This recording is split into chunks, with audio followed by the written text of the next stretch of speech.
मी भारती जाधव, अखिल भारतीय अंधश्रद्धा निर्मूलन समितीची मी कार्यकर्ते आहे. पालकत्व हा विषय मी घेणार आहे आणि त्या संदर्भातनं मी आपल्याशी संवाद साधणार आहे. पालकत्व ही आज काळाची गरज आहे. आजच्या जागतिकीकरण, खाजगीकरण, उदारीकरण या स्पर्धेच्या युगामध्ये शैक्षणिक बुद्धिमत्तेच्या बरोबर भावनिक बुद्धिमत्ता ही तितकीच महत्त्वाची असते. आपण आपलं जीवन आनंदाने जगण्यासाठी आपल्याला शैक्षणिक बुद्धिमत्तेचा, आता इथे शैक्षणिक बुद्धिमत्ता म्हणजे आपण मार्कांचा विचार करूया, तर ह्या शैक्षणिक बुद्धिमत्तेचा 20% वाटा असतो आणि भावनिक बुद्धिमत्तेचा वाटा हा 80% असतो, असं अमेरिकन शास्त्रज्ञ डॅलियन गोलमन यांनी स्पष्ट केलेलं आहे आणि ते अगदी सत्य देखील आहे. आता आपण ह्या पालकत्व ह्या विषयावर बोलतोय. मग पालकत्व म्हणजे नेमकं काय, तर त्याची संकल्पना पहिल्यांदा आपण समजून घेतली पाहिजे. तर पालकत्व म्हणजे आई वडील म्हणजेच मुलांचे पालक अशी पालकत्वाची संकल्पना नसून प्रत्येक मूल हे समाजामध्ये वावरत असताना, ते समाजात वावरत असताना ज्या ज्या लोकांच्या सानिध्यात येतात ती सगळी मंडळी त्याचे पालक असतात. मग आता उदाहरणार्थ आपण असं बघू की घरामध्ये आजी आजोबा आहेत, काका काकू आहेत, म्हणजे थोडक्यात काय तर आपल्या घरातील सगळे नातेवाईक. त्याच्यानंतर ते जर आई बाबा कामाला जात असतील तर ते मूल साहजिक ओघाने पाळणाघरात राहतं. मग त्या पाळणाघरातले काका काकू, त्यानंतर ते मूल ज्या वाहनाने शाळेत जात असेल, समजा रिक्षा असेल, बस असेल, तर त्याचे काका किंवा मावशी ते, त्यानंतर त्यांचे शेजारी असतात, ती शेजारची मंडळी, मूल ज्या हॉस्टेलमध्ये जात असेल, हॉस्टेलमध्ये ठेवलं असेल तर हॉस्टेलचे शिक्षक, शाळेत जात असेल तर त्या शाळेतले शिक्षक, ही सगळी मंडळी त्याचे पालक असतात. कारण ह्या सगळ्या लोकांकडनं मूल काही ना काहीतरी शिकत असतं.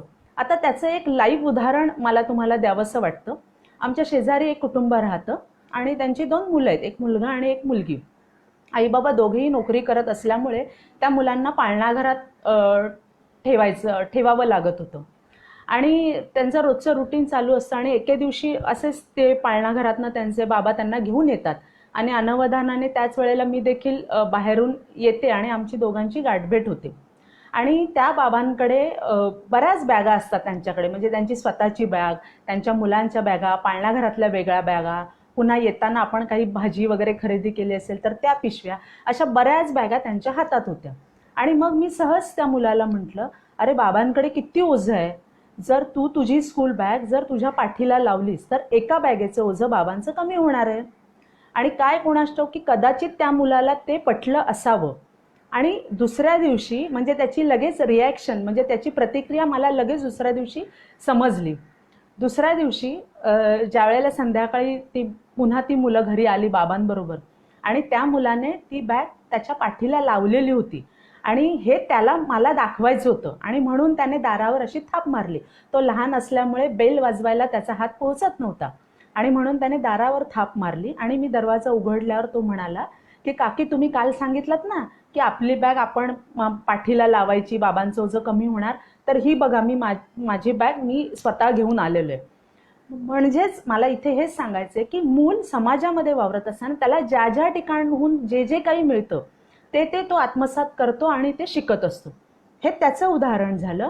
आणि मध्यंतरी त्याचीच आई मला म्हणाली होती की आमच्या मुलीला वाचनाची फार आवड लागलेली आहे.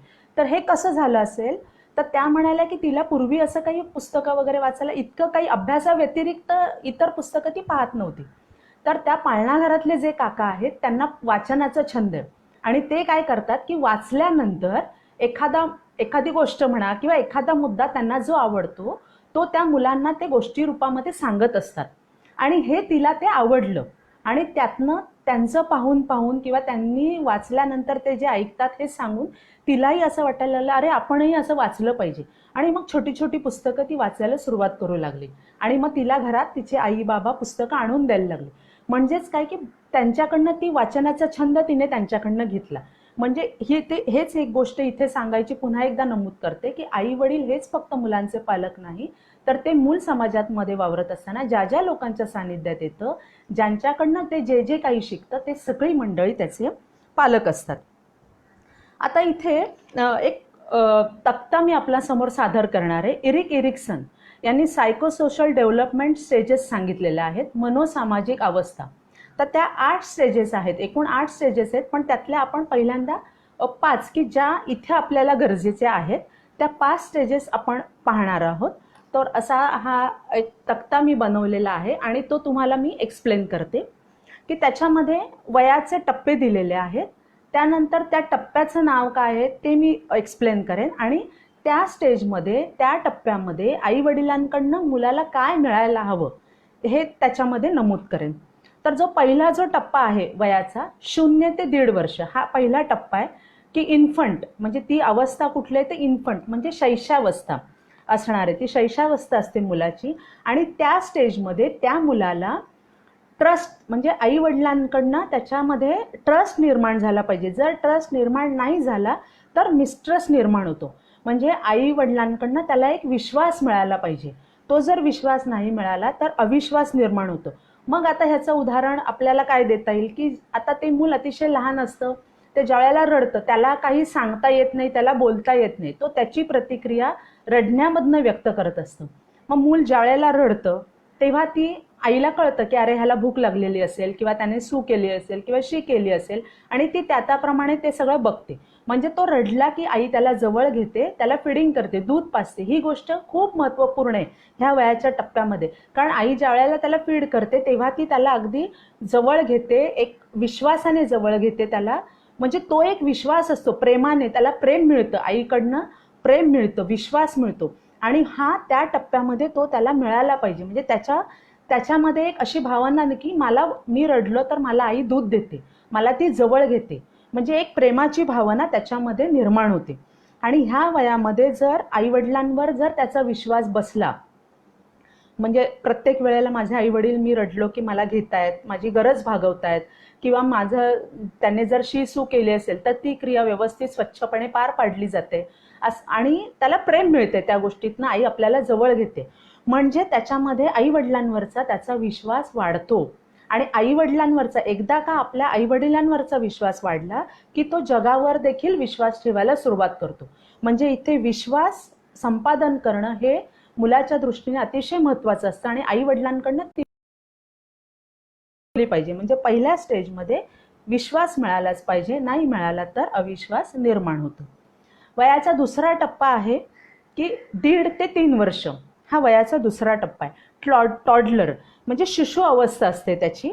आणि त्या वयाच्या टप्प्यामध्ये त्याच्यामध्ये स्वायत्तता निर्माण झाली पाहिजे, म्हणजे ॲटोनॉमी निर्माण झाली पाहिजे, नाहीतर डाऊट निर्माण होतो.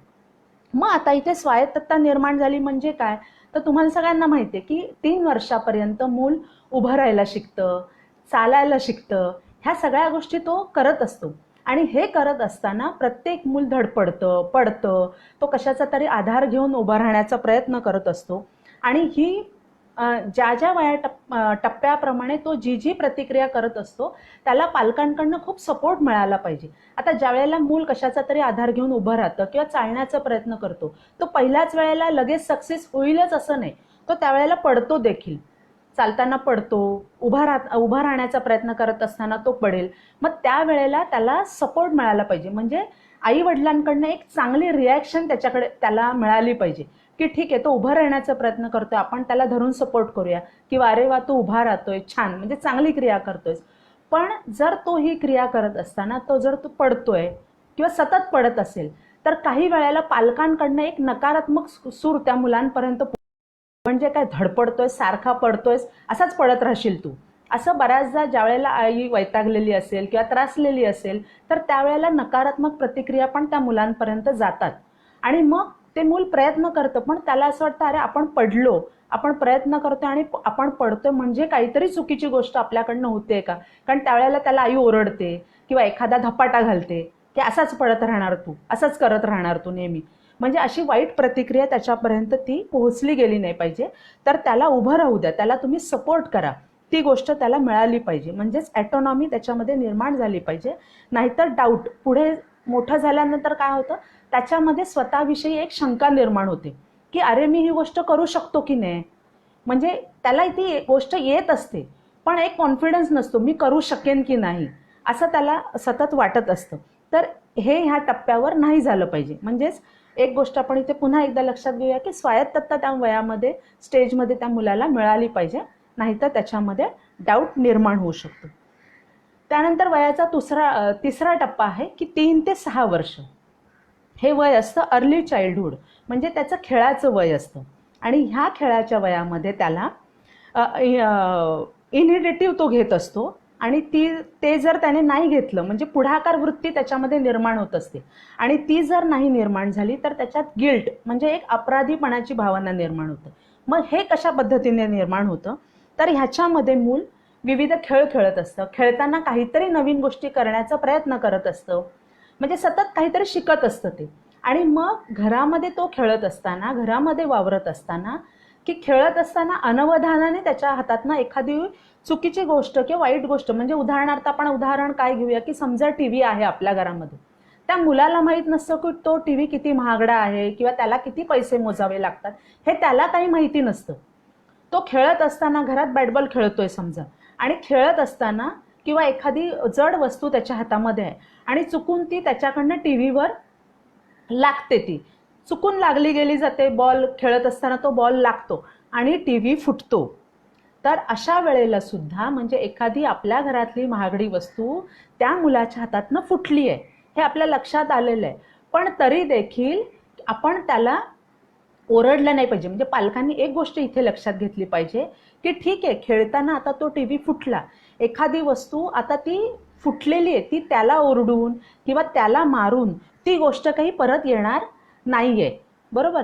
म्हणजे तिथे टीव्ही फुटला हरकत नाही, पण तो मूल जे पुढाकार घेते, जे काही तो छान करतोय ते करण्यासाठी आपण त्याला प्रोत्साहन दिलं पाहिजे. त्याच वेळेला त्याच्यामध्ये पुढाकार वृत्तीही निर्माण होणार असते, नाहीतर पुढे जाऊन मोठेपणी त्याच्यामध्ये अपराधीपणाची भावना निर्माण होऊ शकते आणि ती न होण्यासाठी आपण त्याला प्रोत्साहन पाहिजे. त्यानंतरचा वयाचा चौथा टप्पा आहे की 6 ते 12 वर्ष ह्या वयात मिडल चाइल्ड त्याला म्हटलेलं आहे, एक खेळाचं वय आहे, त्याचं स्कूल एज आहे, तो शाळेत जायला लागतो.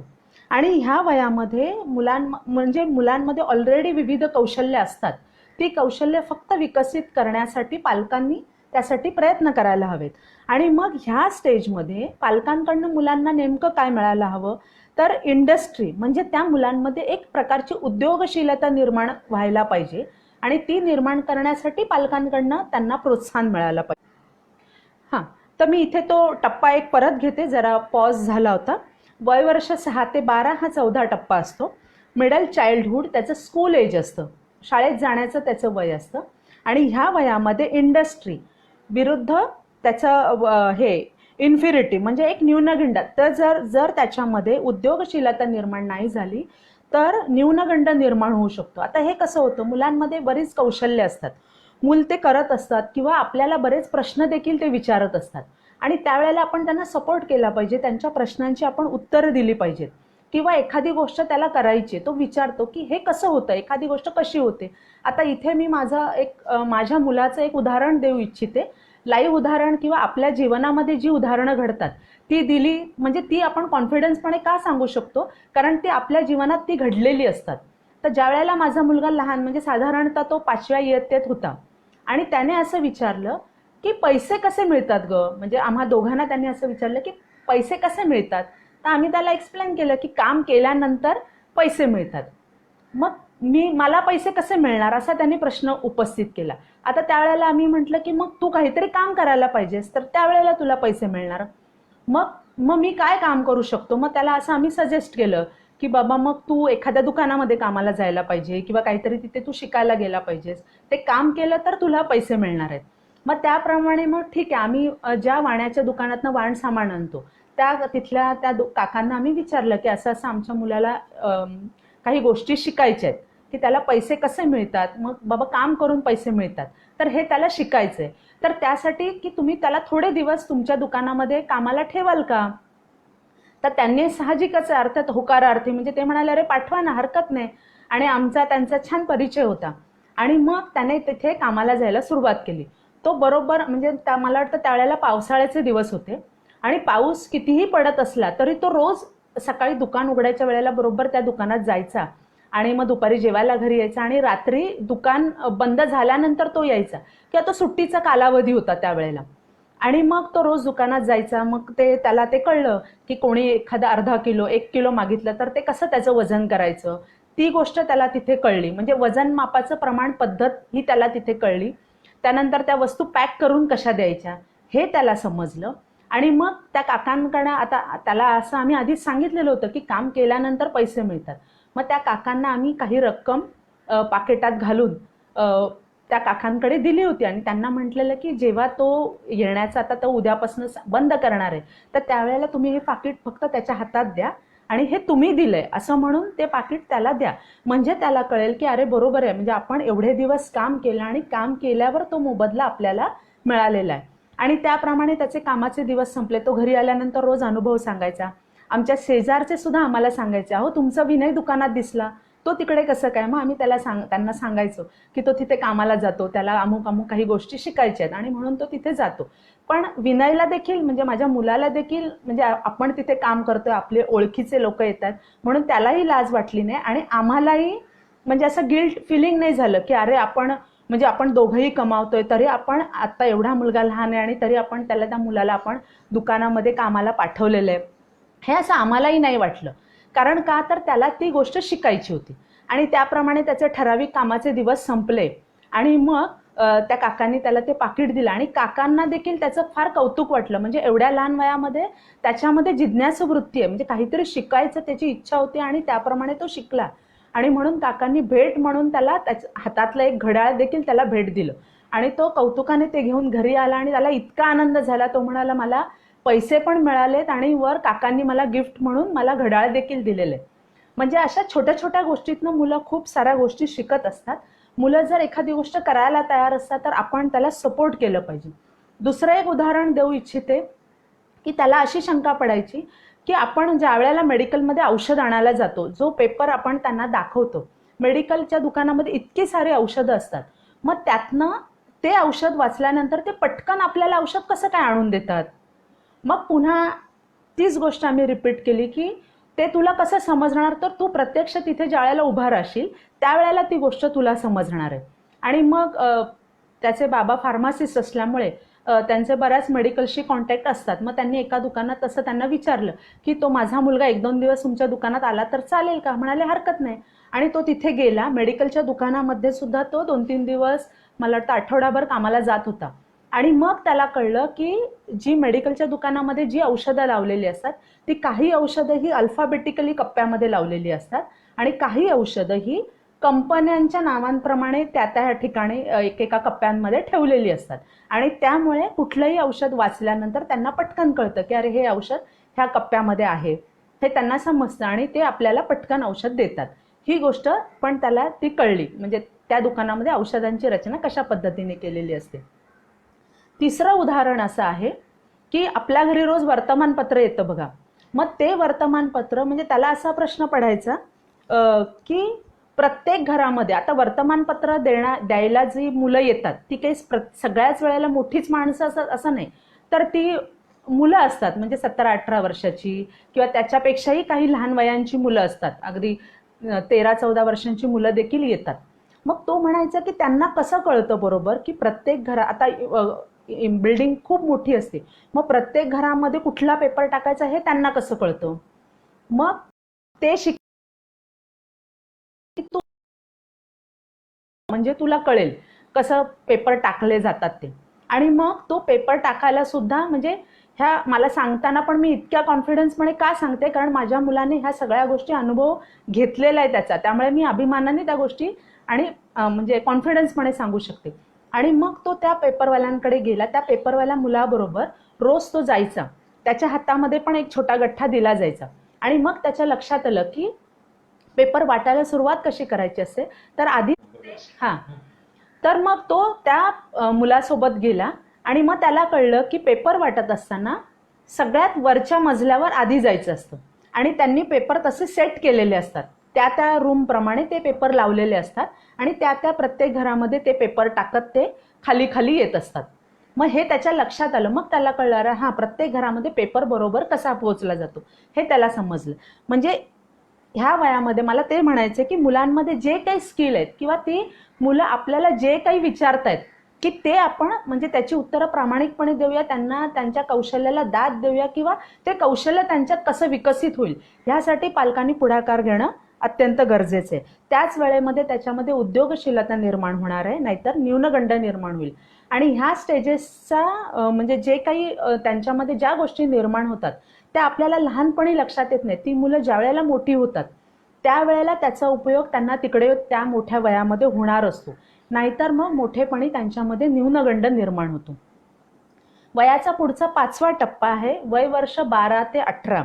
आपण लेट चाइल्डहुड असं आहे की टीन एज, कुमार वय असं आपण त्याला म्हणतो. की ह्याच्यामध्ये कसं असतं की त्यांची स्वतःची आयडेंटिटी निर्माण झाली पाहिजे त्या वयामध्ये. तादाम्य म्हणजे स्वओळख, प्रत्येक मुलाची स्वओळख निर्माण झाली पाहिजे. माझी ओळख काय आहे हे त्याच्यामध्ये निर्माण झालं पाहिजे, नाही तर मग गोंधळ निर्माण होतो, कन्फ्युजन त्यांच्यामध्ये निर्माण होतं. ती जर ओळख स्वतःची निर्माण नाही झाली, आपली स्वतःची आयडेंटिटी निर्माण नाही झाली तर त्यांच्यामध्ये कन्फ्युजन म्हणजे गोंधळ निर्माण होतो.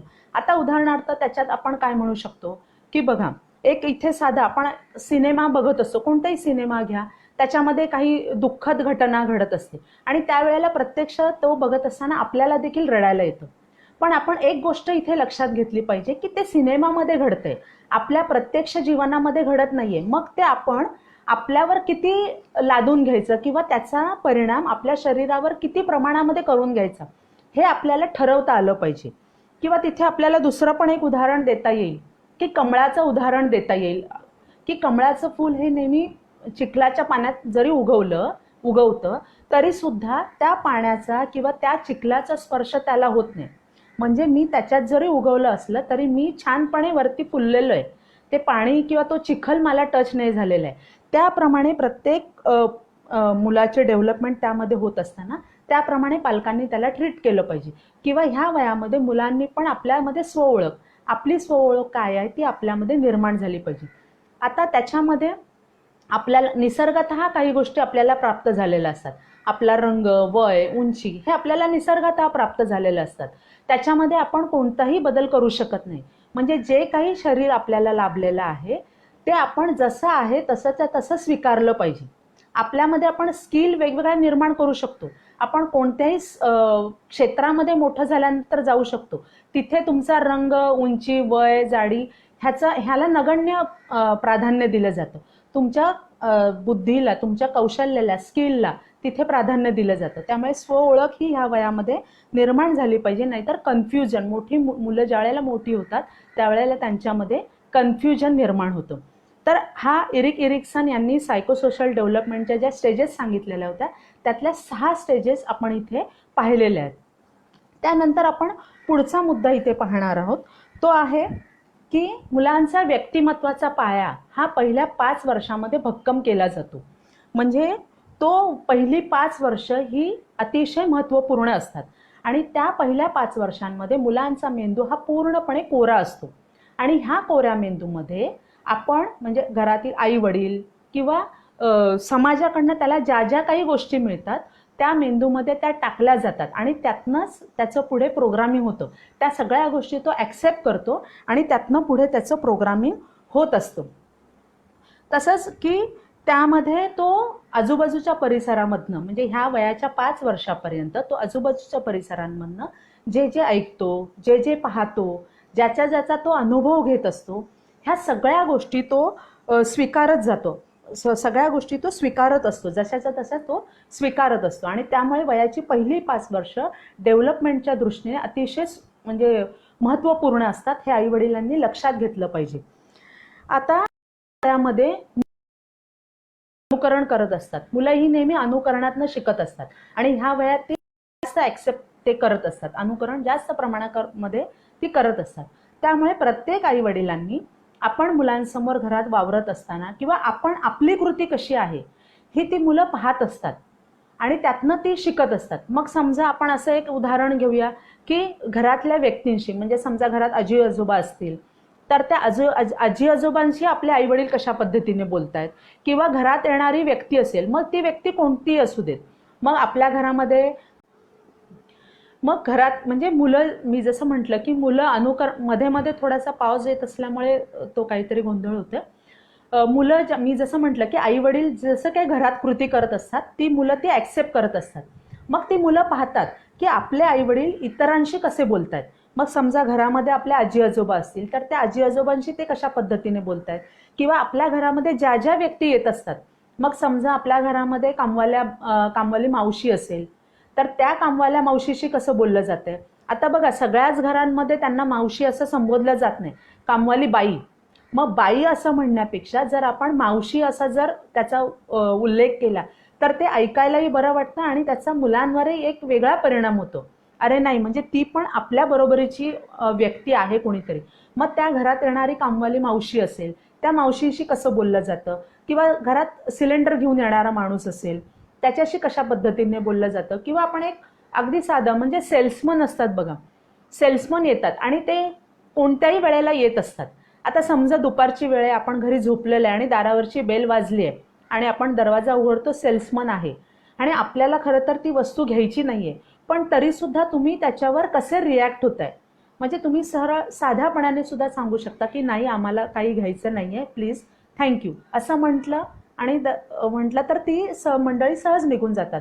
पण काय कळतं की नाही तुम्हाला दुपारच्या वेळेला येतात, तुम्हाला काही काम नाहीये का, असं म्हणून जर आपण दोराने दरवाजा धाडकन आपटला तर ते मुलं पाहत असतात.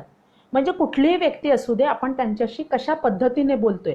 कारण ते जरी सेल्समन असले, कामवाल्या मावशी असल्या, सिलेंडर घेऊन येणारा माणूस असेल, किंवा आपल्या बिल्डिंगमध्ये कचरा घेऊन जाणारा किंवा जाणारी कुणी व्यक्ती असेल, आपण त्याला कचरेवाला असं संबोधतो.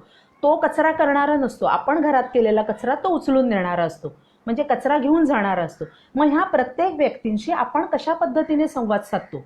म्हणजे ज्या वेळेला आपण त्यांना बरोबरीच्या नात्याने वागतो, बरोबरीच्या नात्याने त्यांच्याशी संवाद साधतो, त्यावेळेला लहानपणापासूनच मुलांच्या डोक्यामध्ये एक गोष्ट होते की कुठलंही काम हे हलक्या दर्जाचं नसतं. माणसाला परिस्थितीनुसार ते काम त्या वेळेला करावं लागतं. कामवाल्या मावशी असतील तर त्यांना त्यांच्या परिस्थितीमुळे ते घरकाम करावं लागतं. म्हणजे त्याच्या डोक्यात एक गोष्ट जाते की कुठलंही काम हे हलक्या दर्जाचं नसतं. म्हणजे ही एक गोष्ट त्याच्यामध्ये पक्की होते की परिस्थितीनुसार प्रत्येक माणसाला ते काम करावं लागतं. म्हणजे हे आपल्या अनुकरणातनं ही मुलं ते शिकत असतात. दुसरी गोष्ट आहे की मुलांना बघा, लहानपणी आपण मुलांना छान गोष्टी सांगत असतो आणि त्याच्यामध्ये बऱ्याच मुलांच्या गोष्टी ह्या देवावर, भूतावर, किंवा एखाद्या परीवर, किंवा एखादा स्ट्रॉंग काय म्हणूया आपण, लहान मुलांच्या ज्या मालिका असतात, पोकेमॉन किंवा सुपरमॅन वगैरे, अशा गोष्टींवर आधारित असतात.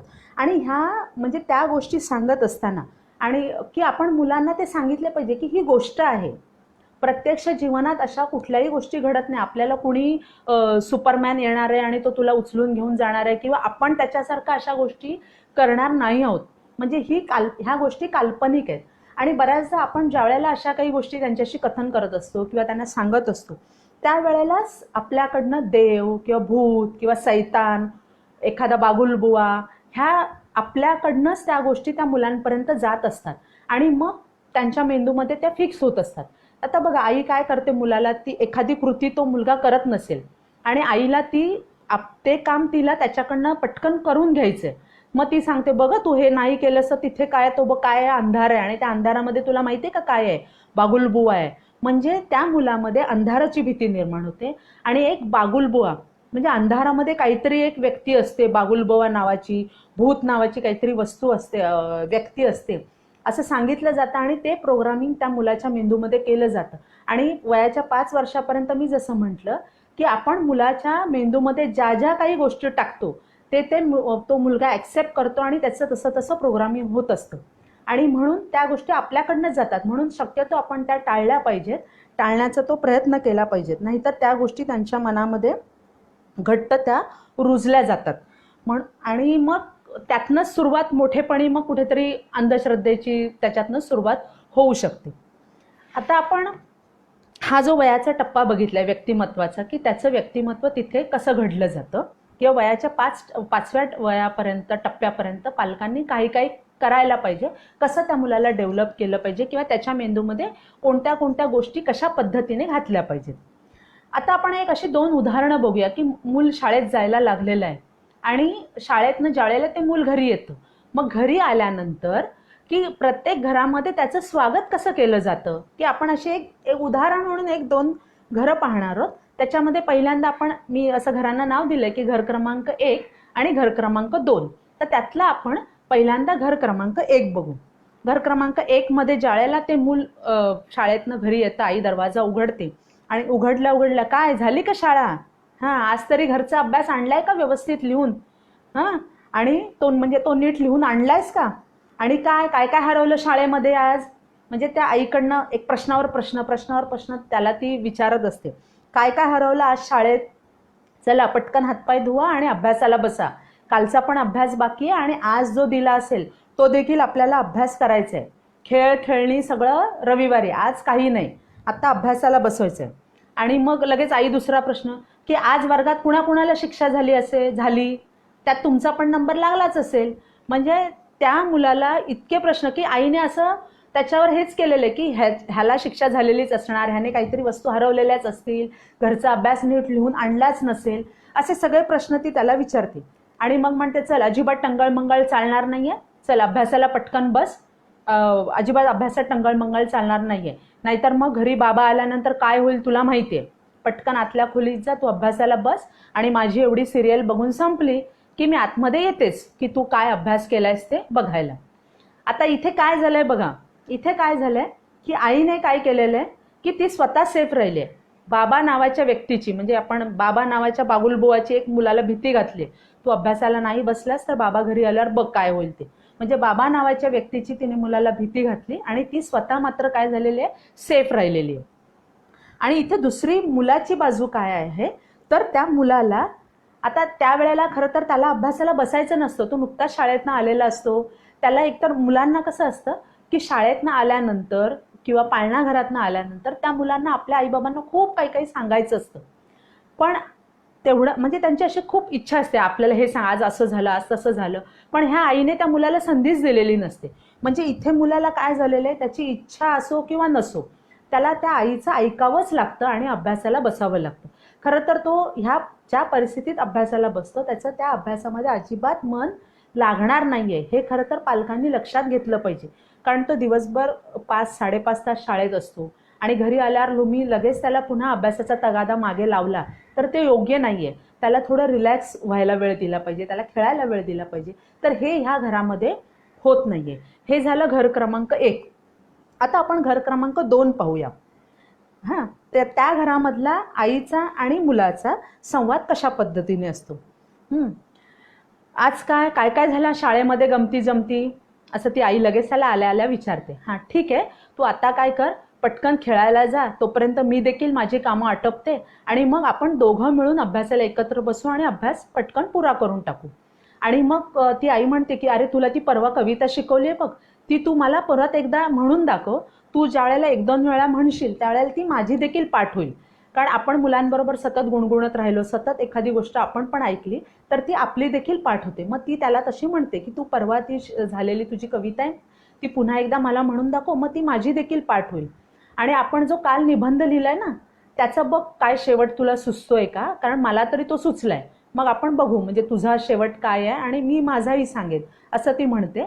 चल आता पटकन तू खेळायला जा, पण मी हाक मारली ना की लगेच ये हो तू घरामध्ये, असं ती आई त्या मुलाला सांगते. म्हणजे हे दुसऱ्या घरातला हा संवाद आहे.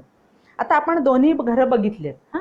मग आता काय तुमचं काय मत आहे की ह्यातलं की तुम्हाला कुठलं घर ओळखीचं वाटतंय.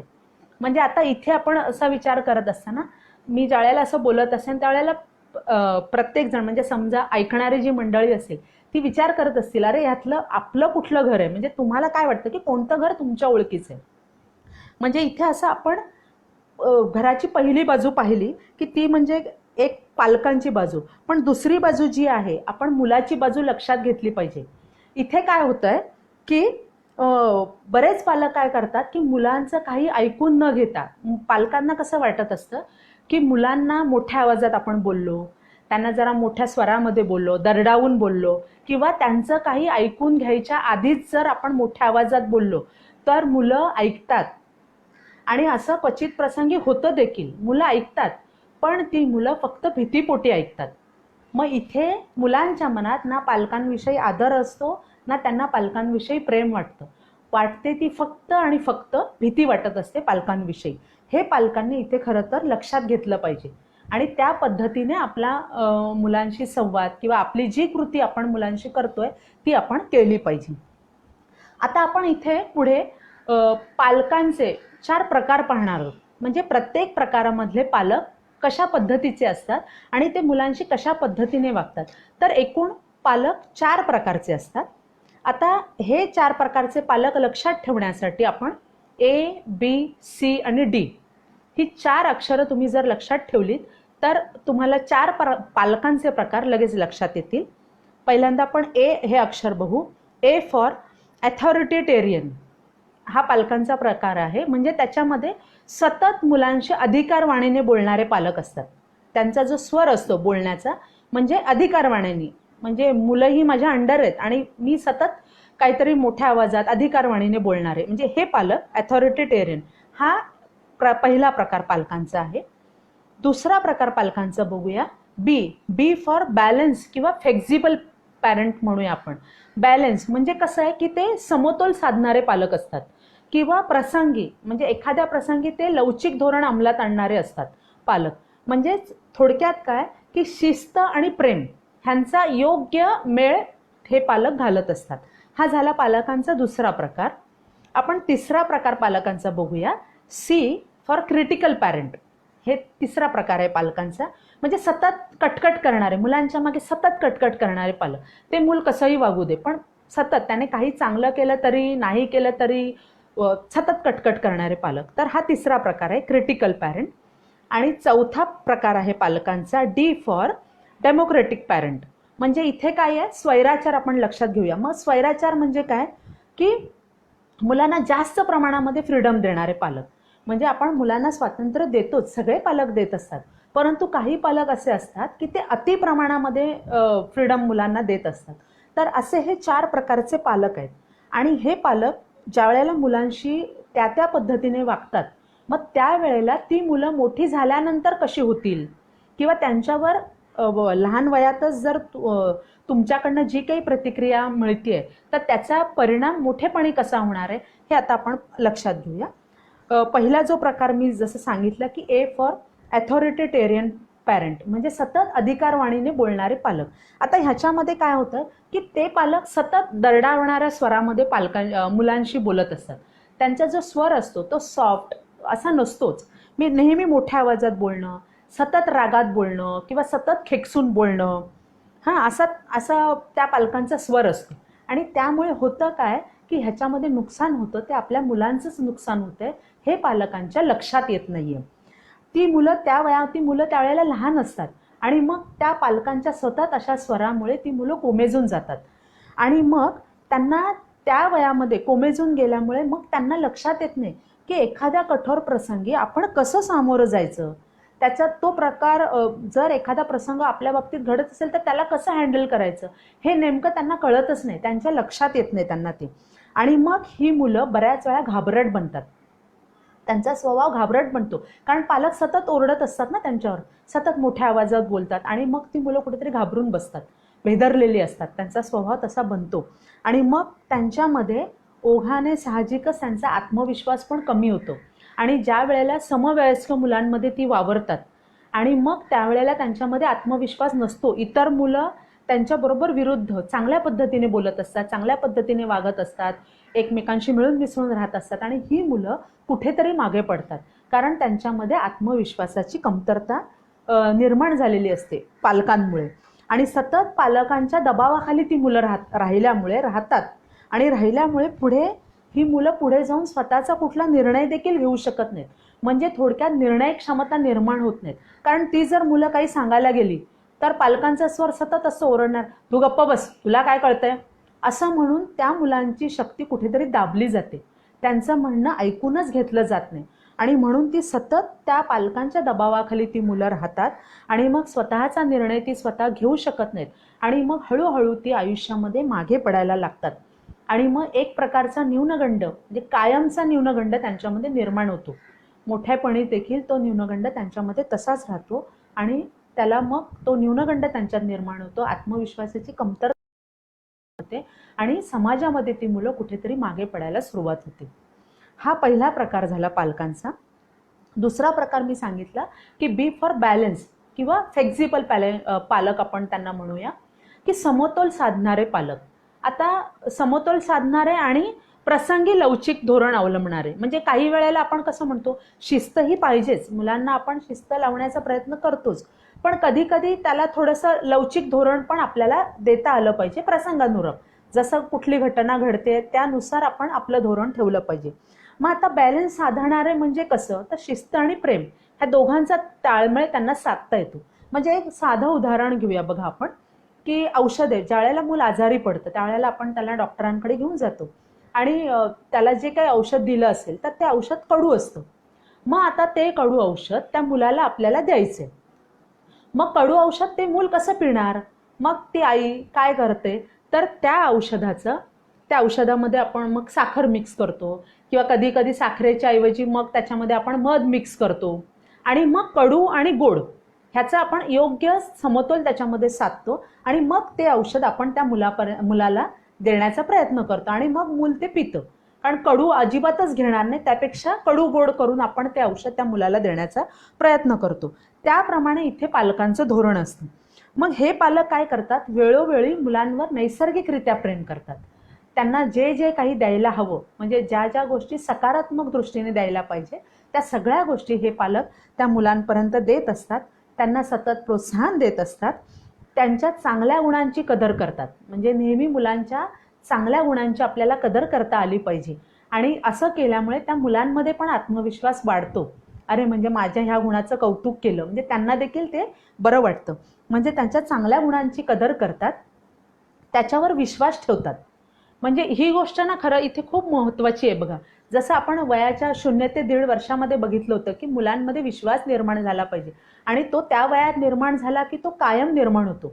आणि मग आई वडिलांचं नातं असं असतं की आई वडिलांनी मुलांवर विश्वास ठेवला पाहिजे आणि मुलाने आई वडिलांवर विश्वास ठेवला पाहिजे. मग ह्या समतोल साधणारे पालक हा मेळ बरोबर साधतात. ते मुलांवर विश्वास ठेवतात, वेळ प्रसंगी त्यांना मदत देखील करतात. काही वेळेला त्यांना ते मदत देखील करतात.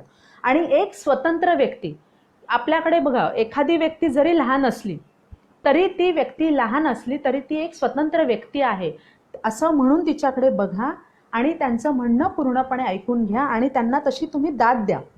एक व्यक्ती लहान आहे मोठी आहे हा भाग तिथे नसतो. नाही तर आपल्याकडे कसं असतं की एखादी व्यक्ती कितीही मोठी झाली, आता समजा मी माझ्या घरामध्ये लहान आहे की माझ्या भावंडांमध्ये मी सगळ्यात लहान आहे आणि मग मी कितीही मोठे झाले तरी त्यांच्या दृष्टीने किंवा मी माझ्या आई वडिलांच्या दृष्टीने मी लहानच असते. आणि मग तरी देखील की नाही की तुला काही कळतच नाही, तू लहान आहे, असं होता कामा नये. की ते मूल कितीही लहान असलं तरी तुम्ही त्याला, ती एक व्यक्ती स्वतंत्र व्यक्ती आहे, तिच्या विचारांना देखील तेवढंच महत्त्व आहे. की बाहेर जायचंय तर आपण आपलं मत त्याच्यावर न लागता तो तुला कोणते कपडे घालायचे आहेत, तुला कोणत्या रंगाचा शर्ट हवा किंवा तुला कोणता फ्रॉक घालायचा आहे, तुझी चॉईस आहे, तू चॉईस कर. किंवा कधी कधी ते पालक असंही म्हणतात की ठीक आहे तू हा घातलायस, मग माझे बघ एवढे माझे कपडे आहेत, मग ह्यातला मी कोणता ड्रेस घालू तू सांग, आज तुझ्या चॉईसचा मी ड्रेस घालते. अरे मुलांना ते खूप आवडतं. अरे म्हणजे इथे माझ्या चॉईसला माझ्या आई बाबा महत्त्व देत आहेत. म्हणजे त्या मुलांमध्ये एक वेगळाच आत्मविश्वास निर्माण होतो. अरे माझ्या चॉईसचा ड्रेस आईने घातलाय किंवा माझ्या चॉईसचा शर्ट आज माझ्या बाबांनी घातलेला आहे, त्यांना ती गोष्ट फार आवडते. तर असे हे पालक समतोल साधणारे असतात. आणि हेच पालक आणखीन बऱ्याच अशा गोष्टी मुलांमध्ये निर्माण करत असतात की ते मुलांमध्ये जाणीवपूर्वक वैज्ञानिक दृष्टिकोन निर्माण करण्याचा प्रयत्न करतात.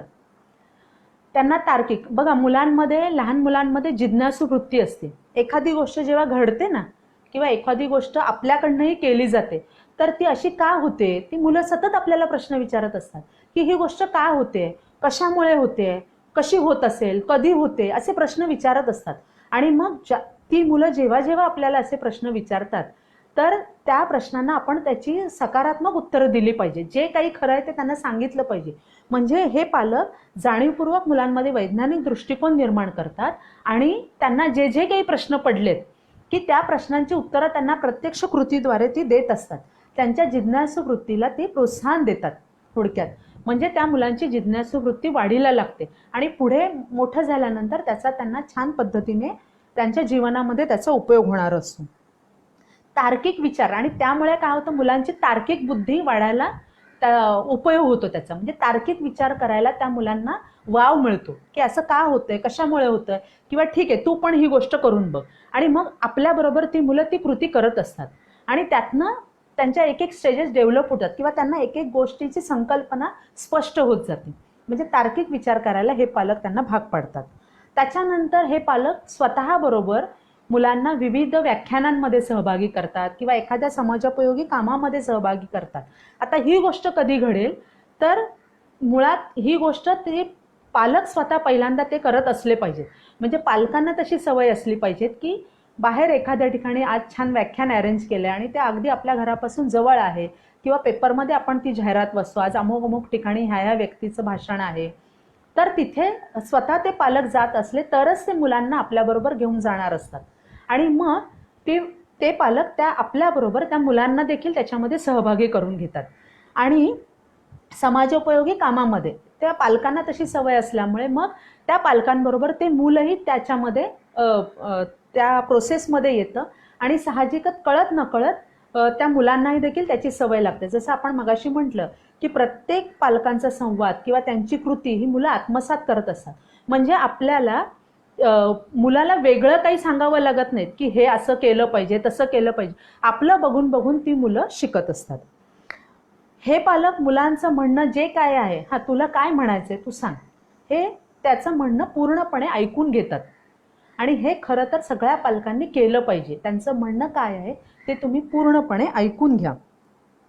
हल्ली आपण बघतो की मुलांना म्हणजे बऱ्याच पालकांचा उडा हा मॉल, रिसॉर्ट अशा ठिकाणी पिकनिकला जाणारा असतो. पण हे पालक मॉल, रिसॉर्ट बरोबरच ऐतिहासिक गड, किल्ले किंवा ज्या काही ऐतिहासिक वास्तू आहेत की आपल्या मुंबईमध्ये सुद्धा अशा वास्तू असतात की जर समजा मणिभवन आहे की जिथे गांधीजींचं घर होतं आणि ते आता वस्तू संग्रहालय, तिथे गांधीजींच्या बऱ्याच सगळ्या वस्तू तिथे प्रदर्शनात मांडलेल्या आहेत. गांधीजींच्या जीवनावरची बरीच पुस्तकं आहेत की अशा काही म्हणजे आपण राहतो त्या आजूबाजूला देखील अशी काही ठिकाणं असतात की त्या ठिकाणी ते मुलांना दाखवायला घेऊन जातात. ती ठिकाणं, ऐतिहासिक ठिकाणं देखील मुलांनी बघितली पाहिजेत आणि ते हे पालक करत असतात. त्याच्यानंतर की त्या मुलांना आपण अशी सवय लावली पाहिजे की दुसऱ्यांच्या यशामध्ये पण तुम्हाला सहभागी होता आलं पाहिजे. आणि हा मेळ हे पालक बरोबर साधत असतात की ज्या वेळेला एखाद्याने यश संपादन केलेलं आहे की आपल्याला त्याचं कौतुक देखील करता आलं पाहिजे आणि हे पालक ते करत असतात. हे पालक त्यावेळेला त्यांच्याकडे जातात, त्या मुलाची भेट घ्यायला जातात, त्याला एखादं पुस्तक, बाबा तू अमुक अमुक यश संपादन केलेलं आहेस, खूप छान गोष्ट आहे. आणि मग त्याच्याबरोबर त्यांचा मुलगा देखील असतोच, मुलगा मुलगी जे कोणी असतील ते, आणि ते ती ही गोष्ट पाहत असतात. मग आपणही म्हणतो दादाचं अभिनंदन कर किंवा ताईचं अभिनंदन कर, त्याने अमुक अमुक ही गोष्ट केलेली आहे. भले तो लहान असू दे, पण त्याला कळतं की ह्याने काहीतरी केलंय आणि म्हणून त्याला हे गिफ्ट आपल्या आईबाबांनी दिलेलं आहे. ही गोष्ट कुठेतरी त्याच्या मेंदूमध्ये प्रोग्रामिंग करत असते. म्हणजे हे पालक करत असतात. किंवा दुसरी गोष्ट मी इथे सांगू इच्छिते की मी ज्या शाळेमध्ये जाते ती शाळा माझी स्लम एरियामध्ये आहे आणि आमची अशी काही मुलं आहेत की ती अतिशय, त्यांचं घर अगदी 10 बाय 10चं त्यांची खोली असते आणि त्या घरामध्ये राहून त्यांनी अगदी 10वीला 12वीला 96, 95, 97% असे गुण त्यांनी संपादन केलेले असतात. आणि मग आपण ही गोष्ट, कारण आपण जिथे राहतो आपलं घर सदन असतं, आपल्या मुलांना सगळ्या सुखसुविधा आपण इथे देऊ शकतो, पण आपल्या मुलांना हे देखील कळलं पाहिजे की ही मुलं कशा कुठल्या परिस्थितीमध्ये, कशा एरियामध्ये आणि किती लहान घरामध्ये राहतात आणि तरी देखील त्यांनी हे उत्तुंग यश संपादन केलेलं आहे. तर अशा वेळेला काही ठिकाणी तुम्ही मुलांना त्या घरी त्यांच्या न्या, त्यांना ते घर दाखवा. म्हणजे मुलांना ती परिस्थिती पण लक्षात असली पाहिजे. म्हणजे आपल्याला, म्हणजे त्यांना ते लक्षात येतं, अरे आपल्याकडे तर खूप साऱ्या सुविधा आहेत, म्हणजे आपण खूप चांगलं करू शकतो. ह्या मुलांकडे काहीच नसताना त्यांनी ह्या गोष्टी मिळवलेल्या आहेत आणि त्यांच्यामध्ये एक स्पिरिट निर्माण होतं, अरे नाही मग आपण तर खरंच चांगलं केलं पाहिजे. हे जर करू शकतात अशा घरात राहून, तर आपण का नाही करू शकत. म्हणजे अशा ठिकाणी सुद्धा मुलांना तुम्ही न्या, ती वस्तुस्थिती त्यांना दाखवून आणा. त्याच्यानंतर अभ्यासाबरोबरच ती मुलं अभ्यासामध्ये तर चांगली असतातच, कारण पालकांचा त्यांना चांगला सपोर्ट असतो, परंतु अभ्यासाबरोबरच इतर त्यांच्या कलागुणांना देखील हे पालक वाव देत असतात, संधी देतात की तू ही गोष्ट पण करतो, छान करतोयस, आणि मुलांना ते बरं वाटतं, अरे मी अमुक एखादी गोष्ट करतोय, छान करतोय. आता ज्या वेळेला आमच्याकडे पण पालक येतात, आता सगळीच मुलं काही हुशार असतातच असं नाही, पण आपण एखाद्या मुलाचं कौतुक करत असताना, नाही ठीक आहे अभ्यासामध्ये तो आहे, चांगला आहे, बरं आहे, पण ना तो अमुक अमुक गोष्ट खूप छान करतो, तो यंत्रनिर्मिती खूप छान करते. म्हणजे तो विविध यंत्र, की ज्या वेळेला सायन्स एक्झिबिशन असतं त्यावेळेला तो त्याची क्रिएटिव्हिटी दाखवतो, मग तो ते कला ती छान करतो, किंवा ह्याला ना वर्ग छान हँडल करता येतो, असं सांगितल्यानंतर त्या मुलाच्या मेंदूमध्ये काय जातं, अरे हां माझं शिक्षकांनी कौतुक केलं, म्हणजे मी अभ्यासामध्ये ठीक आहे मध्यम आहे, पण ही गोष्ट मी खूप छान करतो, इतर मुलांचं कुणाचंच नाव नाही घेतलं पण माझं नाव घेतलं, त्या मुलाला ते खूप बरं वाटतं. आणि असा समतोल आपल्याला हुशार मुलांमध्ये, मध्यम मुलांमध्ये, एखादा एकदम खाली असेल अभ्यासामध्ये, तर तो अभ्यासात जरी खाली असला तरी त्याच्यामध्ये इतरही काही चांगले गुण आहेत, तर हा ताळमेळ आपल्याला योग्य प्रकारे घालता आला पाहिजे, आणि तो ताळमेळ हे पालक अतिशय उत्तम पद्धतीने घालत असतात. आणि दुसरी गोष्ट की हे पालक मुलांबरोबर स्वतः देखील शिकतात, म्हणजे मुलं शिकत असताना आपण देखील शिकतात. आता जसं की इंग्लिश मिडियममध्ये जाणारी मुलं असतात, तर त्यांचं कर्सिव्ह रायटिंग असतं, आपण मराठी मिडियममधनं शिकलेलं असतो, किंवा आपलं इंग्लिश हे आपण साध्या ह्याच्यामध्ये लिहित असतो. मग कर्सिव्ह रायटिंग आपण मुलांकडनं शिकायला काही हरकत नाही. म्हणजे ज्या वेळेला माझा मुलगा लहान होता त्यावेळेला मी ते कर्सिव्ह रायटिंग तो कसं लिहितोय, कशी अक्षरं तो एकमेकांना ती जोडतोय, हे निरीक्षण करून मी देखील तसं लिहिण्याचा प्रयत्न केलेला, आणि त्यावेळेला सुंदर कर्सिव्ह रायटिंग मी लिहित होते. म्हणजे अजूनही कदाचित त्यामुळे मी काही अक्षरं अजूनही थोडी थोडी मला कर्सिव्ह रायटिंगमध्ये लिहिता येतात. म्हणजे मूल तर शिकतंच, पण मुलांबरोबर पालकांनी पण शिकणं खूप गरजेचं आहे, आणि हे पालक तो मेळ उत्तम प्रकारे साधत असतात. पुढचा पालकांचा प्रकार आहे की सी फॉर क्रिटिकल पॅरेंट, सतत कटकट करणारे पालक. मग ह्या प्रकारामध्ये काय होतं की पालक सतत मुलांच्या मागे लागत असतात, आणि ही मुलं काहीतरी छान करत असतात, अभ्यास करत असतात, कोणती तरी चांगली गोष्ट शिकतात, छान चित्र काढत असतात, काही म्हणजे प्रत्येक वेळेला चांगली गोष्ट करतात, परंतु पालकांकडनं सतत नकारात्मक भाषा ही मुलांपर्यंत पोहोचत असते. कितीही अभ्यास केला तरी पालक काय म्हणतात, तू काहीच केलं नाही, आज मला दिसलाच नाहीस तू अभ्यासाला बसलेला, आज काय अभ्यास दिलाच नाही का तुला, तू काहीच केलं नाही, असं ते पालक सतत म्हणत असतात. आणि मग ती मुलं काय म्हणतात की इतकं करून सुद्धा जर माझे पालक मी काहीच करत नाही असं म्हणत असतील, तर ठीक आहे आता मी काहीच करणार नाही. आणि मग असं सतत सुरामुळे ती मुलं कंटाळतात, आणि मग बंडखोर वृत्ती त्यांच्यामध्ये निर्माण व्हायला लागते. म्हणून मुलांनी काही केलं तर त्याचं तुम्ही कौतुक करा, सतत नकारात्मक त्यांच्याशी बोलू नका. अरे ठीक आहे आज तू हे केलंस का, चांगलं केलंय, पण सतत जर तुम्ही त्यांच्या मागे कटकट करत राहिलात तर ती मुलं बंडखोर बनतात. मोठी झाल्यानंतर ती सतत घराबाहेर जास्त राहायला बघतात, घराबाहेर राहण्याचं प्रमाण त्यांचं वाढतं, जास्तीत जास्त ते घराबाहेर राहायला लागतात. हा हा हा प्रकार झाला क्रिटिकल पॅरेंट. आणि चौथा आणि शेवटचा प्रकार आहे डेमोक्रेटिक पॅरेंट, म्हणजे शिस्तीचा, आपण स्वैराचार म्हणतो ना, की शिस्तीचा अभाव असलेला पालक. मग ह्यामध्ये काय होतं की अतिप्रेम, मुलांना प्रेम दिलंच पाहिजे, पण इथे अतिप्रेम आणि शिस्तीचा अभाव दिसून येतो, ह्या प्रकारामध्ये दिसून येतो. मग इथे काय होतं की ते पालक मुलांचे अतिशय फाजील लाड करतात. पहिल्यांदा इथे पालकांमध्येच एक न्यूनगंड असतो की मी लहान असताना किंवा मी शाळेत असताना, मी शिकत असताना की मला काहीच गोष्टी मिळत नव्हत्या, आणि आता माझी परिस्थिती सधन आहे, माझ्याकडे भरपूर पैसा आहे, त्यामुळे मी माझ्या मुलाला सगळ्या गोष्टी देणार आहे. आणि मग गरज असो किंवा नसो, हे पालक काय करत असतात, मुलांना गोष्टी सगळ्या पुरवत असतात, बघत नाहीत ते की त्याला गरज आहे किंवा नाही आहे, त्या गोष्टी सगळ्या ते पालकांना पुरवत असतात. आणि मग इथे काय होतं की मुलांना फक्त आणि फक्त पालकांकडे मागणी करण्याची सवय लागते, आणि मग मोठेपणी काय होतं की ती मुलं सतत पालकांकडे मागणी करतात, आणि त्यांना मागणी केली की मला आत्ता दिलंच पाहिजे, कारण लहानपणापासून मुलांना पालकांनीच अशी सवय लावलेली असते. आणि मग इथे त्या मुलांना आईवडिलांचे कष्ट किंवा पैसे कसे मिळतात हे त्याच्याशी त्यांचं काही देणं घेणं नसतं, ही संकल्पनाच त्यांच्यामध्ये रुजलेली नसते, किंवा अतिशय ते कष्ट करून कसे पैसे मिळवतात हे त्यांना कळलेलंच नसतं, किंवा कळलं तरी अतिशय कमी प्रमाणामध्ये कळलेलं असतं. आणि मग साध्या साध्या गोष्टीसाठी सुद्धा ते पैशासाठी पालकांच्या मागे तगादा लावतात, किंवा ते सतत पालकांना त्रास देतात, त्यांचं ऐकेनासे होतात. किंवा मग घरामध्ये गाडी असेल तर सतत गाडी घ्यायची आणि बाहेर जायचं, आपल्या मित्राला बसवायचं आणि गाडीवरनं फिरत राहायचं. किंवा कधी कधी मग नंतर मग पालकांना त्याचा त्रास होतो आणि मग पालक त्या मुलांना पैसे देईन असे होतात आणि ह्या मुलं तर तगादा लावतात, पालक देत नाहीत. मग अशा वेळेला कधी कधी घरातनं पैशाची चोरी देखील होऊ शकते. म्हणजे अशा गोष्टी मोठे झाल्यानंतर अशा घडत राहतात आणि मग मोठेपणी काय करतात, ती मुलं मोठ्या मोठ्या गोष्टी करतात, पण कशाच्या जोरावर, तर आई वडिलांच्या पैशाच्या जोरावरच सगळ्या गोष्टी ती करत असतात आणि त्यांना त्यांच्यावर अवलंबून राहायची एक प्रकारची सवय लागते. आता जसे आपण पालक पाहिले 4 प्रकारचे, तसे मुलांचे 3 प्रकार आहेत. त्याच्यामध्ये रन हा शब्द आपण लक्षात ठेवलाय की आर फॉर रिबेलियस चाइल्ड, बंडखोर मूल. ए फॉर अडॅप्टेड चाइल्ड, इथे आपण त्याला आज्ञाधारक मूल असं म्हणू. आणि तिसरा प्रकार आहे नॅचरल चाइल्ड, म्हणजे आपण इथे असं म्हणूया की नॅचरल चाइल्ड याच्यामध्ये उत्तम संगोपन झालेलं मूल.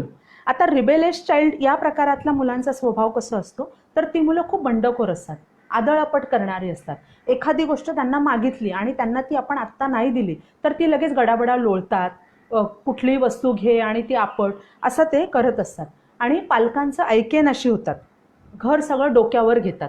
ही मुलं ह्या प्रकारामध्ये मोडतात. दुसरा जो मी प्रकार म्हटलं की अडॅप्टेड चाइल्ड, आज्ञाधारक मूल. ही मुलं कशी असतात की ती ज्या वेळेस पालकांकडनं मुलांच्या वर्तनाबाबत, म्हणजे पालकांचा ज्या वेळेला मुलांशी संवाद साधतो त्यावेळेला पालकांकडनं एक सूर असा असतो की I am okay, you are not okay, आणि हे सतत होत असतं पालकांकडनं. आणि त्यामुळे मग ह्या मुलांमध्ये एक गिल्ट फिलिंग निर्माण होतं की अरे मी काहीच करू शकत नाही, म्हणजे मला सतत कुणाचा तरी आधार घ्यावा लागतो, कारण त्या वयामध्ये ते आई वडिलांचा आधार घेत असतात. म्हणजे मला ह्यांच्या आधाराशिवाय मी कुठलीच गोष्ट काहीच करू शकत नाही, कारण पालकांकडनं त्याच्यावर सतत तसं प्रोग्रामिंग होत असतं. आणि मग सतत दुसऱ्याचा आधार घेऊन एखादी गोष्ट करायची, हे त्याच्यामध्ये ती गोष्ट जास्त मोठ्या प्रमाणामध्ये रुजते. एक प्रकारचा न्यूनगंड त्याच्यामध्ये निर्माण होतो आणि मग मोठ्या प्रमाणात गंड निर्माण झाल्यामुळे पुढे त्याचा आत्मविश्वास देखील कमी होतो, मी जसं मागे म्हटल्याप्रमाणे. आणि मग पुढे लहान असताना ते आईवडिलांवर अवलंबून असतात, मोठेपणी पण स्वतः निर्णय घेऊ. कुठलाही निर्णय घ्यायचा असेल तर प्रत्येक वेळेला, लहान असताना ठीक आहे पण मोठे झाल्यानंतर सुद्धा आईवडिलांना विचारल्याशिवाय निर्णय घेत नाहीत. किंवा नंतर ते एखाद्या मग कुणीतरी बाबा किंवा तर कुणीतरी गुरु करतात, त्यांच्याकडे ते जातात आणि ते जे सांगतील तसं वागायचं. म्हणजे थोडक्यात काय, तर मग त्या गुरु किंवा बाबामधनं ते अंधश्रद्धेला देखील मोठ्या प्रमाणामध्ये बळी पडू शकतात. ही मुलं खरं तर स्वभावाने अतिशय चांगली असतात, आज्ञाधारक असतात, पण काय होतंय की मोठे झाल्यानंतर ती मग स्वतःचा निर्णय स्वतः घेऊ शकत नाही. म्हणजे जे मोठे पालक सांगतील त्याचप्रमाणे करायचं आणि ह्याचा परिणाम मोठा झाल्यानंतर, विशेषतः त्या मुलांचं जेव्हा लग्न होतं आणि लग्नानंतर, तेव्हा त्यांच्यामध्ये खूप बरेच वादविवाद होतात. त्यावेळेला तू सगळेच निर्णय आईवडिलांना विचारून घेतोस वगैरे वगैरे, आणि त्यावेळेला वादविवाद मोठ्या प्रमाणामध्ये होतो. तिसरा जो प्रकार आहे की नॅचरल चाइल्ड, असं आपण म्हटलं की उत्तम संगोपन झालेलं मूल. आता या प्रकारातली मुलं ही शांत, सुस्वभावी, दुसऱ्यांना समजून घेणारी, स्वतःबरोबरच इतरांच्या पण भावना ती ओळखणारी असतात. अभ्यासाबरोबर इतर कौशल्य त्यांच्यामध्ये विकसित झालेली असतात, निर्णय क्षमता त्यांच्यामध्ये असते, नातेसंबंध उत्तम विकसित करणारी असतात, कारण हे जसं पालक असतील तसंच ती मुलं शिकतात, पालकांकडनं त्यांच्यामध्ये ती वृत्ती आलेली असते. एक उत्तम व्यक्तिमत्व असतं आणि दुसऱ्याला न दुखावता ती पुढे पुढे जात असतात. सर्वांना बरोबर घेऊन जाण्याची वृत्ती त्यांच्यामध्ये असतात आणि सर्वांमध्ये मिळून मिसळून वागतात. आता जसं मी म्हटलं की जीवन आनंदाने जगण्यासाठी IQ आणि EQ ह्याचा किती वाटा आहे, तर शैक्षणिक बुद्धिमत्तेचा 20% असतो आणि भावनिक बुद्धिमत्तेचा वाटा हा 80% असतो. की त्याचं उदाहरण मी शेवटी सगळ्यात सांगते. एक पुढचा मुद्दा मी आधी घेते वेळेअभावी, की मुलांमध्ये बरीच कौशल्य असतात, बुद्धिमत्ता असते आणि ती कौशल्य आपण पालकांनी विकसित करण्याचा प्रयत्न केला पाहिजे. आता आपण असं बघितलं पाहिजे की बघा, पहिलं जर आपण असं कौशल्य बघितलं तर लिंग्विस्टिक स्किल, म्हणजे भाषिक कौशल्य. मग कथाकथन, भाषण, हे मुलांना त्या वयामध्ये ते आलं पाहिजे, कारण पुढे जाऊन तो जो काही व्यवसाय करेल, जिथे कुठे तो नोकरी करेल, त्याच्यामध्ये त्याला एकमेकांशी संवाद साधायचा आहे. जर तो त्याचा व्यवसाय असेल तर त्याला मार्केटिंग उत्तम प्रकारे करता आलं पाहिजे आणि त्याची सुरुवात ही लहान वयामध्ये होत असते. त्यामुळे भाषिक कौशल्याला त्याचा आपण विशेष प्रोत्साहन दिलं पाहिजे त्याला. किंवा इंटरपर्सनल रिलेशन, म्हणजे नातेसंबंध. आता नातेसंबंध विकसित होणं हे विशेषतः जसे तुम्ही पालक विकसित करणार असाल किंवा तुमचे कसे इतरांशी नातेसंबंध आहेत त्याप्रमाणे त्या मुलांचे विकसित होणार आहे आणि मोठेपणी तो तसा वागणार आहे. लॉजिक म्हणजे तर्कबुद्धी मुलांमध्ये विकसित झाली पाहिजे.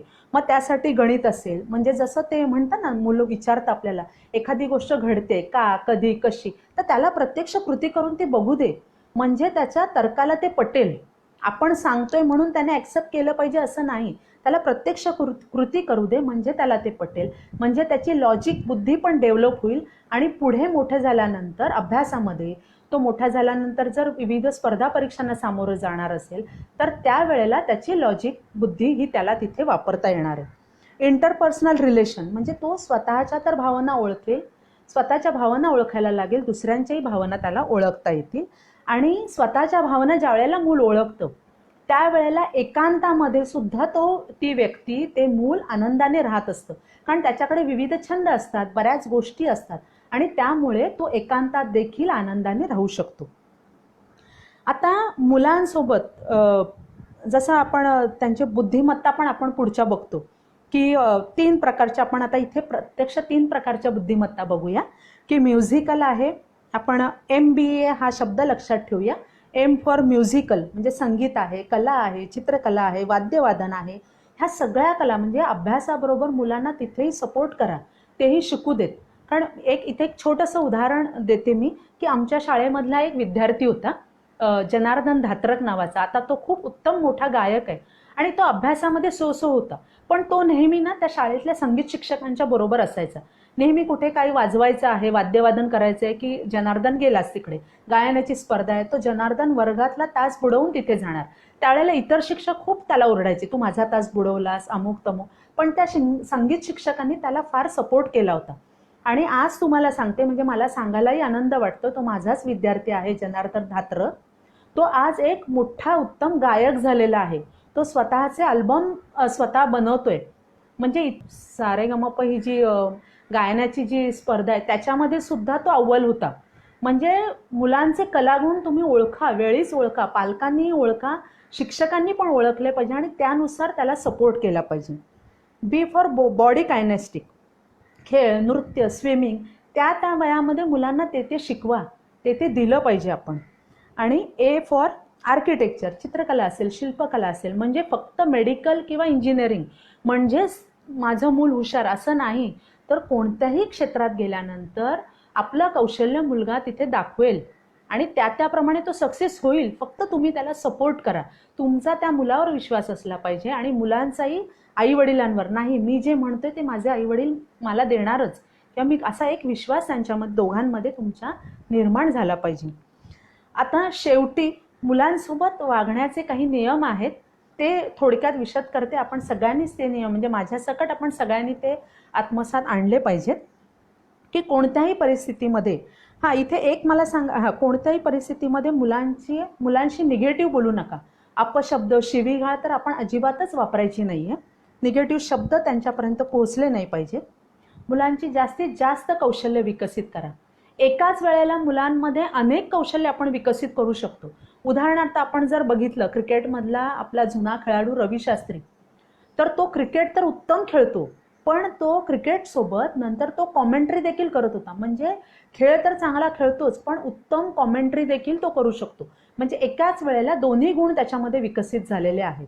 किंवा एखादी गायिका असते, ती गाणं सुंदर गाते, पण एखाद्या वेळेस तिला निवेदन करायला सांगितलं तर ती त्या गाण्यासोबत निवेदन देखील उत्तम करते. म्हणजे असं आपल्याला बऱ्याच कौशल्यानी विकसित आपलं व्यक्तिमत्व घडलं पाहिजे आणि त्या ओघाने आपण मुलांकडे बघितलं पाहिजे, त्यांना प्रोत्साहन दिलं पाहिजे त्यांच्या कौशल्याला. समोरची व्यक्ती जरी लहान असली तरी ती एक स्वतंत्र व्यक्ती आहे, तिला आपल्या बरोबरीचं स्थान देऊया, तिचं म्हणणं सगळं आपण ऐकून घेऊया. दुसरी महत्त्वाची गोष्ट की जी पालक आणि शिक्षकांनी दोघांनी मिळून केली पाहिजे, की मुलांमध्ये यशाबरोबरच अपयश पचवण्याची देखील ताकद निर्माण केली पाहिजे. काही मुलांना कसं असतं, जी मुलं हुशार असतात, आपण बघतो वर्तमानपत्रातनं बातम्या वाचतो, MBBSला असणारी मुलं, MD करत असणारी मुलं देखील काही वेळेला आत्महत्या करतात. हे असं का होतं? तर मुलांना शाळेतनं किंवा घरनं यशाबरोबर अपयश कसं पचवावं हे सांगितलंच गेलेलं नसतं. तर ते देखील आपल्याला त्यांना सांगितलं पाहिजे की कुठल्या तरी पायरीवर आपल्याला अपयश येईल, पण एकदा अपयश आलं म्हणजे तू मागे पडणार आहे असं नाही. तुमच्यामध्ये इच्छाशक्ती पाहिजे, की असं एक ध्येय पाहिजे की मला ते गाठायचं आहे आणि त्यासाठी कितीही प्रयत्न करावे लागले तरी मी ते करीन आणि माझ्यात तेवढं स्पिरिट आहे, मी करू शकतो. हा आत्मविश्वास पालकांनी मुलांमध्ये निर्माण करायला पाहिजे आणि शाळेमध्ये पण शिक्षकांनी मुलांना नुसतंच पुस्तकी ज्ञान देण्यापेक्षा अशा काही गोष्टी आहेत त्या मुलांच्या मनावर बिंबवल्या पाहिजेत, जेणेकरून त्यांचा मुलांना मोठेपणी नक्कीच फायदा होणार आहे. मुलांना शिक्षा जरूर करा, म्हणजे शिस्त ही लावली पाहिजे, त्याच्याबरोबर शिक्षाही असली पाहिजेत, पण ती शिक्षा प्रेमाची असली पाहिजे आणि ती त्वरित कमी होणारी असली पाहिजे. म्हणजे कसं आहे की एखादी गोष्ट मुलांनी केली, हां तू ही गोष्ट केलीस ती मला काही आवडली नाही किंवा मला आवडत नाही म्हणून मी आज तुझ्याशी बोलणार नाही आहे किंवा मी आज जेवणार नाही आहे. त्या मुलाची ती चूक लक्षात येतो, ती चूक सुधारते आणि मुलांनी जर ती चूक सुधारली तर आपली शिक्षाही आपण सहज रद्द करू शकतो. आपण लगेच त्याच्याशी बोलायला सुरुवात केली पाहिजे. मुलांना बरोबरीच्या नात्याने वाढवा, मुलांना पुरेसा वेळ द्या, त्यांच्याशी भरपूर खेळा, त्यांच्याशी घट्ट मैत्री करा आणि तुम्ही मुलांना किती वेळ देताय यापेक्षा तो वेळ तुम्ही कसा देताय ह्याला खूप महत्त्व आहे. हे पालकांनी आवर्जून लक्षात घेतलं पाहिजे. मुलांचा एक योग्य वयाचा टप्पा आला की त्यांना हे करू नकोस ते करू नकोस असं सांगू नका. ते मूल 18 वर्षांचं 21 वर्षांचं झालंय, आता त्याला स्वतःचे निर्णय स्वतः घेऊ देत, त्यावेळेला तुम्ही त्याच्यामध्ये इंटरफेअर करू नका. म्हणजे हेही पालकांनी इथं लक्षात घेतलं पाहिजे. त्याच्यानंतर दुसरी एक खूप महत्त्वाची गोष्ट आहे की मुलांसमोर पालक ज्या वेळेला आपण घरामध्ये वावरत असतो वागत असतो त्यावेळेला पालकांनी सुद्धा म्हणजे आईने वडिलांना आणि वडिलांनी आईला एकमेकांना मान दिला पाहिजे. म्हणजे नाही तर वडील म्हणत असतात तुझ्या आईला काही अक्कलच नाही, की आई म्हणत असते अरे तुझ्या वडिलांना संसारातलं काही कळत नाही. आणि आपल्या अशा संवादामुळे मुलांच्या नैतिक विकासाला धोका पोहोचू शकतो. आणि म्हणून मुलांसमोर किंवा पालकांनी म्हणजे आपल्या एकमेकांना हे आदरयुक्तच त्यांच्याशी वागलं पाहिजे, एकमेकांशी मान सन्मान हा दिलाच पाहिजे. अगदीच एखादी गोष्ट तुम्हाला बोलायची तर ते मूल झोपल्यानंतर सुद्धा तुम्ही एकमेकांशी आपण बोलू शकतो. आणि माणुसकीची जोपासना कशी करायची हे मुलांना लहान वयातच त्यांच्यामध्ये रुजवा आणि हे आपलंच बघून मुलं शिकणार आहेत. बहुतांश हे आपणावर अवलंबून असतं, कारण आपण जसं इतरांशी वागतो, आपण जसं इतरांशी बोलतो तसंच आपलं मूल समाजामध्ये पुढे जाणार आहे. शेवटी मला एक म्हणायचं आहे, म्हणजे शेवटचं वाक्य असं सांगायचं आहे की मुलांचे मालक नका हो तर मुलांचे पालक बना. मालक नका हो पालक बना. डायन्स लुमान्स लेखकाची एक कविता वाचा आहे. कवितेचं नाव आहे माझं मूल. जर माझं मूल पुन्हा घडवण्याची संधी मिळाली तर मी त्याला बोटाने चूप करण्याचं कमी करीन आणि भिंतीवर रेघोट्या मारण्यास भरपूर वाव देईन. त्याला सुधारण्याच्या फंदात पडण्याऐवजी निरनिराळ्या छंदात गुंतविण्याचा विचार करीन. नजरेने धाकात ठेवण्याऐवजी मी डोळसपणे त्याचं निरीक्षण करीन. का कशाला याची चिंता न करता त्याची आस्थापूर्वक चौकशी करीन. त्याला मनसोक्त हुंदडण्यास वाव देईन व कल्पनेचे पतंग स्वैरपणे उडवण्यास प्रोत्साहन देईन. गंभीर होण्याचा आव मी कमी आणेन व त्याच्याशी मूल होऊन खेळण्यामध्ये रममान होईन. त्याला रानोमाळ भटकण्यास संधी देईन व स्वच्छंदपणे ताऱ्यांचा वेध घेण्यातील आनंद लुटू देईन. वेळोवेळी त्याला नाउमेद करण्याऐवजी प्रेमाने कवटाळून आपुलकी निर्माण करीन. त्याच्यासोबत कठोरपणा सोडून देऊन त्याच्याशी मनमिळाऊपणे एकरूप होईन. त्याचं दिखाऊ व्यक्तिमत्व घडविण्याच्या आधी त्याची स्वयंप्रतिमा उज्ज्वल करीन. सत्ता सामर्थ्याच्या प्रेमापेक्षा प्रेमाच्या सामर्थ्याची ओळख करून देईन. आणि शेवटच्या 2 ओळी अतिशय महत्त्वाच्या आहेत की त्याला पंखाखाली घेण्याऐवजी त्याच्या पंखात मी बळ निर्माण करेन. ह्या 2 ओळी अतिशय महत्त्वाच्या आहेत. त्याला पंखाखाली घेण्याऐवजी त्याच्या पंखात बळ निर्माण करेन. अखिल भारतीय अंधश्रद्धा निर्मूलन समितीने मला इथे बोलण्याची संधी दिली त्याबद्दल मी त्यांचे सुरेंचे इथे आभार मानते. धन्यवाद.